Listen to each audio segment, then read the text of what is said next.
Čo ti napadne ako prvé, keď sa povie inscenácia Testosterón divadla Andreja Bagana v Nitre? A, tak prvá asi, že najúspešnejšia zo všetkých čias.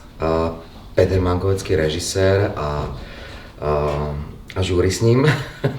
Aj keď ja som v tom pôvodnom obsadení nebol, tak s chalami som poctivo žúroval. Ja som potom doskočil, myslím, že po nejakých 10 rokoch. A potom sa mi, neviem prečo vždy, keď sa povie predstavenie Testosterón, tak sa mi zjaví ten plagát, kde je tá umelá Anča. Teraz konkrétne veci si nespomeniem, ale vždy sa tam odvalím a niekedy sa mi stane, že sa prevtelím, ani nie, že som herec, ale prevtelím sa do diváka a sledujem svojich kolegov, ako ma zabávajú. Potom sa musím rýchlo vrátiť späť do postavy, takže asi tá skvelá partia a fóry, ktoré tam vznikajú.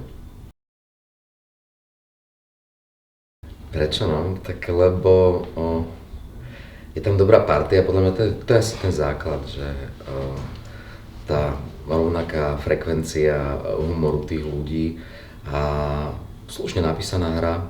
No a je to hra o ženách a 90% divákov tvoria ženy, ktoré chcú vedieť, teda, že čo si 7 chlapov po fľaše vodky povie a čo si porozprávajú o ženách.